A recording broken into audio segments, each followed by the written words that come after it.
Assalamualaikum warahmatullahi wabarakatuh. Alhamdulillah alladzi amarona bis sholati wasyam wassalatu wassalamu ala asyrafil anam sayyidina wa maulana Muhammadi wa ala alihi wa sahbihi wattabi'ina lahum bi ihsanin ila yaumil qiyam. Amma ba'du. Qala Allah ta'ala fi kitabihil karim, a'udzubillahi minasyaitonir rajim, bismillahirrahmanirrahim. Ya ayyuhalladzina amanu kutiba alaikumus syamu kama kutiba alal ladzina min qablikum la'allakum tattaqun. Al-ayah, shadaqallahul adim. Anak-anakku sekalian yang Bapak cintai, yang Bapak sayangi, alhamdulillah, puji syukur kita panjatkan kepada Allah yang Maha Ghafur. Sampai saat ini Allah masih memberikan kesehatan sehingga kita panjang umur, hidup di negara yang makmur.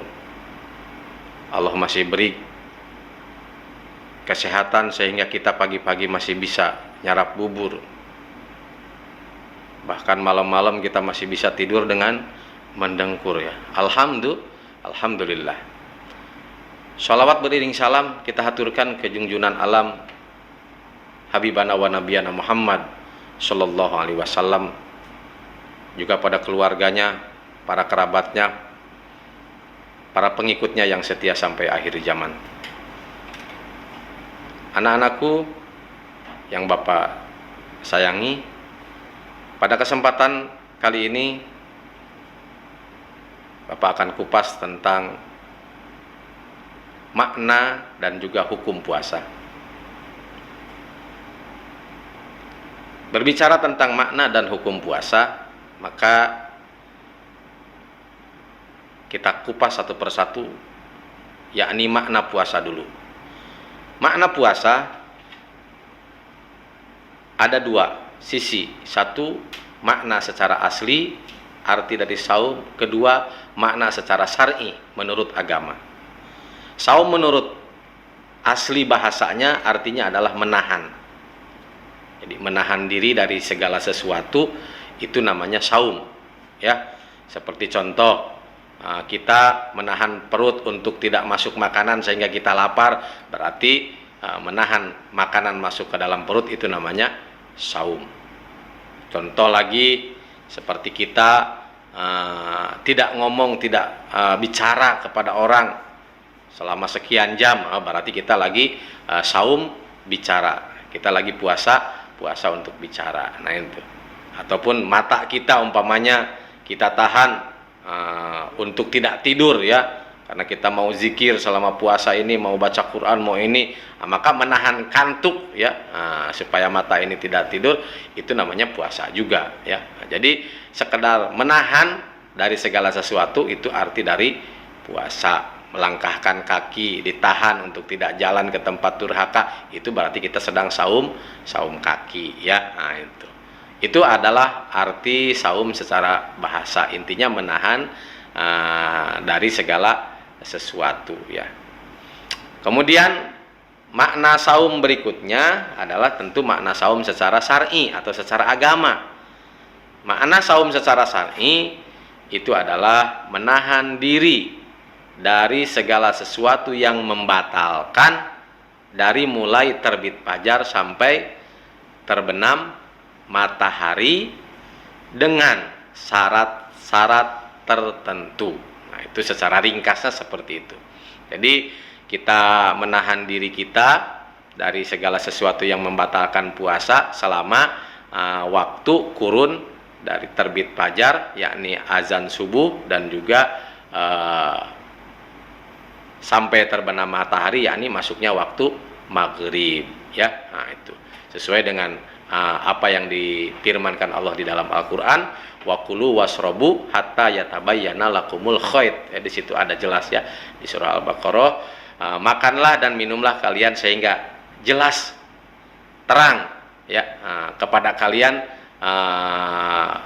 perbedaan antara khaytul aswad sama khaytul abyad, ya. Nah, di mana gelap sama terang itu, nah, di situ kan letaknya di waktu fajar, ya. sebelum fajar gelap, malam namanya, sesudah fajar terang namanya pagi ataupun siang. Nah, itu adalah batasan dari puasa secara agama, yakni menahan diri dari sesuatu yang membatalkan dari mulai terbit fajar sampai terbenam matahari. Dan dengan syarat-syarat tertentu, tentu yang dimaksud di situ adalah ada bagian-bagian nanti, apakah ini syarat wajib, apakah ini syarat sah, apakah ini masuknya rukun, apakah ini masuknya membatalkan atau makruh. Nah, itu adalah dibahas dengan syarat-syarat tertentu tadi. Tentu nanti ada bagiannya Bapak Ustadz Jain yang akan menjelaskan tentang hal itu.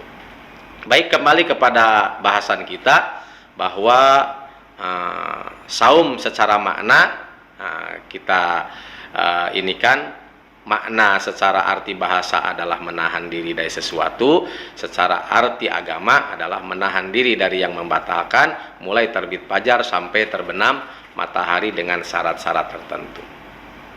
Masuk kita ke bahasan kedua, yakni hukum puasa. Berbicara tentang masalah hukum, kita tahu di dalam agama Islam ada 5 hukum, ya, ada wajib, ada haram, kemudian ada sunnah, kemudian ada makruh, kemudian ada mubah. Maka begitupun puasa yang dijalani oleh seseorang, hukumnya kembali kepada puasa yang dijalankan tersebut. Ada puasa wajib, ada puasa haram, ada puasa makruh, ada puasa sunnah, juga ada puasa mubah. Kita ambil contoh, puasa wajib. Hukum puasanya wajib. Nah, contohnya adalah seperti puasa sebulan penuh selama bulan Ramadan. Maka itu hukumnya wajib, ya, puasa wajib. Karena itu sudah ada perintahnya di Al-Qur'an, ya. Ya ayyuhalladzina amanu kutiba alaikumussyam kama kutiba alal ladzina min qablikum la'allakum tattaqun. Wahai orang-orang yang beriman, diwajibkan atas kamu berpuasa sebagaimana hal itu sudah diwajibkan atas orang-orang sebelum kamu agar kamu bertakwa, ya. Itu contohnya. Contoh lagi puasa yang wajib ada apa lagi? Contoh seperti puasa kifarat. Puasa atau denda kalau bahasa kitanya, ya, kifarat itu denda karena kita melakukan pelanggaran. Nah, itu puasa kifarat hukumnya wajib. Sebagaimana contoh, umpamanya selama bulan puasa di siang bolong kita berhubungan badan, ya, maka kita akan kena kifarat. Di mana kifaratnya ini salah satunya adalah dengan berpuasa 2 bulan berturut-turut. Nah, maka melaksanakan puasa 2 bulan berturut-turut imbas dari berhubungan badan di siang hari itu adalah namanya wajib, ya, puasa wajib. Ada lagi contoh puasa nazar. Nah, puasa nadar ini karena dorongan emosi kita, ya. Contoh seperti kita di dalam bahasa ke orang tuh, pokoknya nanti kalau anak saya lulus saya mau puasa. Nah, itu namanya nazar. Saya nazar mau puasa. Nah, maka puasa itu harus dilaksanakan. Kategorinya jadi wajib. Kalau selagi belum dilaksanakan, berarti kita akan terkena imbas. Sebab wajib itu apa? Dilaksanakan mendapat pahala, ditinggalkan mendapat siksa atau dicatat sebagai dosa. Nah, ini makanya itu diantara contoh puasa wajib, ya.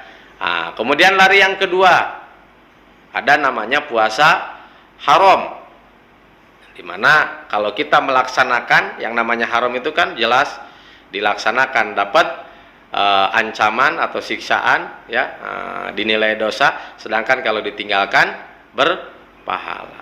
Nah, maka tak boleh kita melaksanakan puasa di contoh-contoh yang Bapak sampaikan. Contohnya apa? Seperti puasa di hari raya, baik itu Idul Fitri ataupun Idul Adha, maka itu hukumnya haram. Tak boleh kita berpuasa, ya. Nah, kemudian contohnya lagi seperti puasa hari tasyrik, ya.